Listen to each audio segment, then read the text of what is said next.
El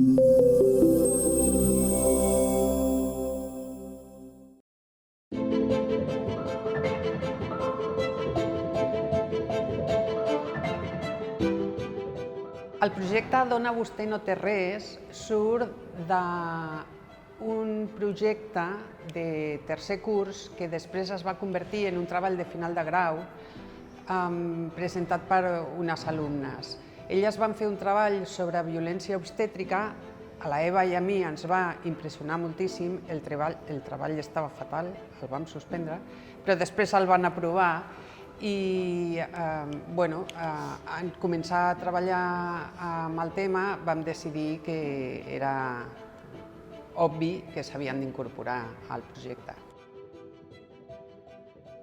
La idea d'incorporar les alumnes al projecte és, jo crec que en primer lloc és un tema d'ètica, de dir, o sigui, la història havia sortit d'elles, ens havia agradat i a més vam pensar que si podíem participar en un projecte com aquest seria ja com la gran final de la seva formació. O sigui, jo sempre els deia, estar aquí fent aquest documental és gairebé un màster, perquè heu sortit de la facultat i heu començat a fer una cosa molt potent, perquè són molts mesos de feina i veus moltes coses. I el que han aportat és les seves capacitats, per mi, del món digital, de manera que ens ha fet molt més fàcil la feina que havíem de fer.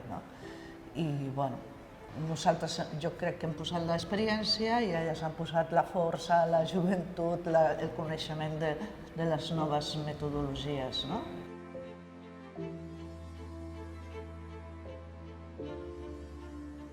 La cerca dels interlocutors del documental sempre és la mateixa. Comences d'una persona i vas tirant del fil i aquesta persona et posa en contacte amb una associació i l'associació et posa en contacte amb més persones i vas tirant del fil fins que trobes a les persones que estan disposades a participar.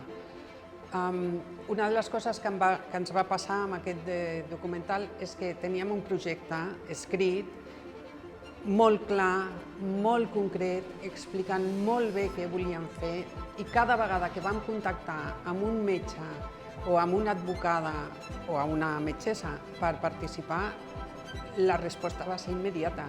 Sí, vull participar. Estava molt ben documentat, en part gràcies a la feina feta per les estudiants i en part perquè vam investigar molt més i les respostes van ser en 12 hores, en 24 hores. Sí, compteu amb mi.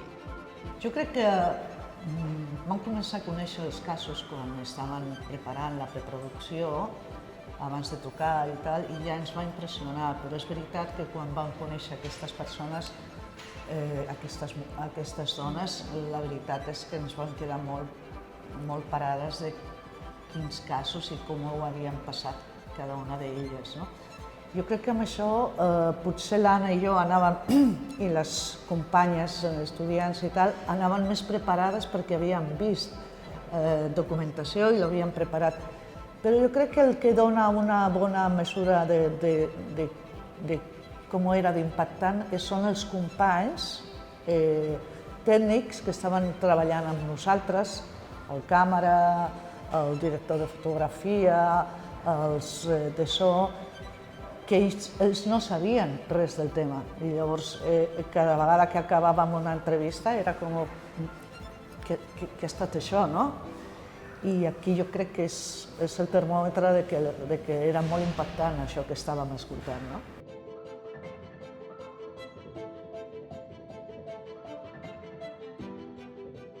Quan nosaltres vam començar a preparar el documental, teníem pensat fer-ho sobretot parlar de violència obstètrica, perquè era el tema que pensàvem que era molt potent. Se'ns va demanar que obríssim una mica el focus per veure què estava passant en altres espais de la medicina i ens vam trobar que la cosa també era interessant en la part dels atacs del cor i també la salut mental. i van decidir obrir el focus al que seria no només violència obstètrica, sinó el biaix de gènere, no? Dintre de la medicina. Tenim molts més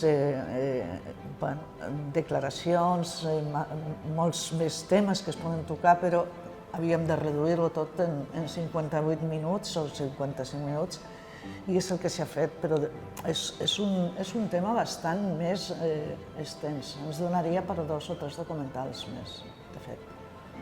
Dona vostè no té res és una producció associada amb Televisió de Catalunya i la veritat és que ha sigut immensament fàcil treballar amb l'equip de Sense Ficció, ens han guiat en tot moment, ens han ajudat, han col·laborat, que molta gent pot dir, bueno, això és la seva feina, és el que fan sempre. Sí, però podria haver sigut molt complicat, però per sort, i bueno, doncs ha sigut facilíssim, no? I d'aquí que el resultat no només parli de violència obstètrica.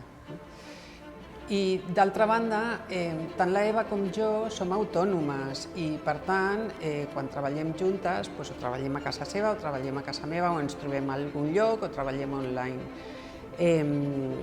Però quan vam veure que necessitaven un espai per a l'equip, vam contactar amb la Facultat d'Informació i Mitjans Audiovisuals i vam dir podem venir a treballar aquí? Ens van dir, i tant, endavant. Per això estan els agraïments, perquè van tenir l'amabilitat de deixar-nos un espai per treballar amb tot l'equip.